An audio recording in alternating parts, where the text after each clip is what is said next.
देखिए आज हम लोग जो है जो धान है उसमें कौन कौन से कीट लगते हैं उनके हम आइडेंटिफिकेशन के लिए आए थे। जैसा कि अभी आप सभी लोगों ने देखा कि बहुत सारे कीट जो इस समय धान के खेत में हैं और धान की जो अवस्था है इस समय वो पुष्पन की अवस्था है, मिल्की अवस्था है। और मिल्की अवस्था में सबसे ज़्यादा नुकसान करने वाले कीट धान के खेत में देखने को मिलते हैं। जैसा कि अभी हम आपको बताएं कि ये देख रहे हैं कि ये गंधी कीट है, ये गंधी बग है।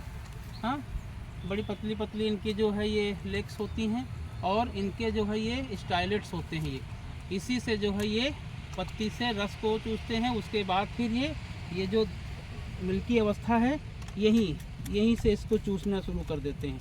बहुत से बीच में जो देखो जो धान दिख रहे हैं, जैसे ये नहीं दिख रहे हैं, इनसे रस को चूस लिया गया है। तो जब ज़्यादा पॉपुलेशन हो जाती, पॉपुलेशन कैसे काउंट की जाती है, जैसे ये हील है, जैसे यहाँ पर अभी हमने हील काउंट किया था कि ये इसमें 12-13 हील हैं। तो 13 हील हैं, एक हील पर अगर जो है एक ये बग मिल जाता है तो हम ये मानते हैं कि पॉपुलेशन बढ़ने लगी है। और पेनकिल्स भी काउंट कर लेते हैं। अगर 13-14 पेनकिल्स हैं 100 पेनकिल्स पर यदि 2-3 ये इनके जो है एडल्ट दिखाई देते हैं, लेप्टोकोराइजा इसको कहते हैं, लेप्टोकोराइजा बैरिकॉर्निस, ठीक है, ये इसका वैज्ञानिक नाम है। और ये बहुत ज़्यादा नुकसान करता है, इसको कहते हैं धान का गंधी कीट। जैसे कि आप जब खेत में घुसते हो तो एक अलग जो है स्मेल आती है। वो स्मेल जो होती है इसके एब्डोमेन पर एक ओडरीफेरस ग्लैंड पाई जाती है। कौन सी ग्लैंड? ओडरीफेरस। तो जब ऐसे भी अगर इसको सूंघो तो अलग तरीके से एक इसमें गंध आती है, तो ये गंधी बग कीट है, ठीक है। अब जब इस तरीके की समस्या ज़्यादा हो जाए, अब जैसे कि आप देख रहे हैं कि इस समय मिल्की अवस्था है पूरे खेत में, ठीक, और यहाँ पर जो है पालन भी खूब बन रहा है। तो जितना पालन बन रहा है उतना जल्दी अभी दुग्ध जो है इसमें मिल्क बनेगा, यानी कि राइस में जो है पैडी अंदर बनना शुरू हो जाएगा और अभी दुग्धावस्था है, ठीक। अगर इस समय हमारे किसान इसका प्रबंधन नहीं करते हैं तो बहुत सारा नुकसान हो जाता है।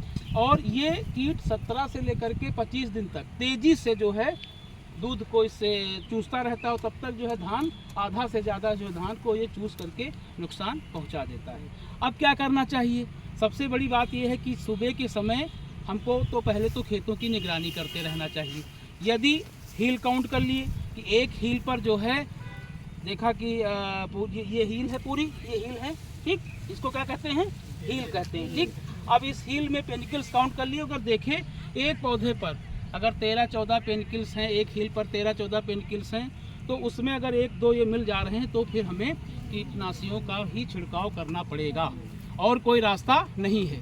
बाज़ार में ऐसे तो बहुत सारे कीटनाशक हैं, हाँ, लेकिन ये ध्यान देना है कि क्विनाल फास एक कीटनाशक आता है, ठीक है, पाउडर फार्म में डीपी होता है, हाँ, पाउडर फार्म में होता है। सुबह के समय इसमें आप धूल या जो है राख मिला करके यदि सुबह छिड़क देंगे तो ये बहुत जल्दी जो है ये जब इसके ऊपर आएगा तो ये कीट मर जाएगा। दूसरा, अगर ये रसायन नहीं मिलता है तो कार्बोराइल डस्ट मिलती है बाज़ार में, उसको आप ले आइए, उसका आप प्रयोग कर सकते हैं, ठीक।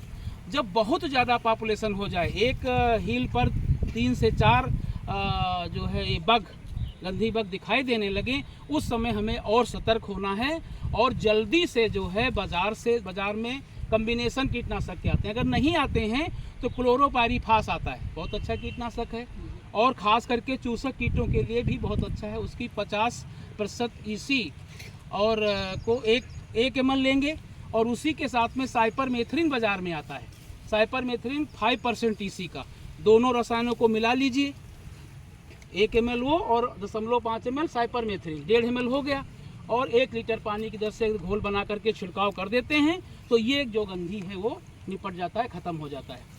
यदि कभी कभी होता है कि घोल बनाने में भी दिक्कत होती है तो 35 ml दोनों रसायनों की मात्रा 35 ml ले लीजिए, जो 60% रखिए क्लोरोपाइरीफास और 40% साइपरमेथ्रिन। क्लोरोपाइरीफास 50% का ही लेंगे और साइपरमेथ्रिन 5% इसी का लेंगे, ठीक। घोल बना लिया और एक टंकी में 15 लीटर पानी आता है, 35 ml डाल दिया। और फिर जो है जैसे इस समय मौसम है छिड़काव का, जब बहुत ज़्यादा धूप नहीं होती है तो कीटनाशक का छिड़काव कर देना चाहिए, ठीक। उससे लाभ क्या होता है कि कीट जो है क्योंकि ऊपर आ जाता है। जब बहुत ज़्यादा गर्मी होती है, देखिए अभी जैसे आप लोग कीटों को पकड़ रहे थे, अब एरियल नेट का आप प्रयोग कर रहे थे तो बड़ी मुश्किल में जो है कीट इसमें फंस करके आ रहा था। हाँ, जब आप उसको यूज़ कर रहे थे तो बड़ी मुश्किल में कीट मिल रहे थे, लेकिन कीटों की पॉपुलेशन तो शुरू हो गई थी। हाँ, तो धान का जो ये मुख्य कीट है, ये गंधी कीट है, इसका सही समय पर प्रबंधन करने से धान की फसल बच जाती है। ठीक है, दूसरा जो है, बहुत से और भी कीट आप लोगों ने पकड़े हैं, जैसे कि ये हेरोग्लाइफस ये पकड़े हैं। हाँ, ये खास करके ग्रासहॉपर की ही स्पीसीज होती है, इसको हेरोग्लाइफस वेनियन कहते हैं। और जैसा कि आप लोगों ने पूरे खेत में देखा होगा, और इसका जो खाने, जैसे यहाँ पर देख रहे हैं ये कीट, ये देखिए कीट यहाँ पर बैठा हुआ है, ये भी हेरोग्लाइफस ही है। ये हरी पत्तियों को खाता है, जो पत्तियाँ होती हैं उनको कभी कभी तो इतनी ज़्यादा पॉपुलेशन इनकी हो जाती है, ये देख रहे हैं आप, ये देखिए, ये सब क्या है, ये हेरोग्लाइफस हैं।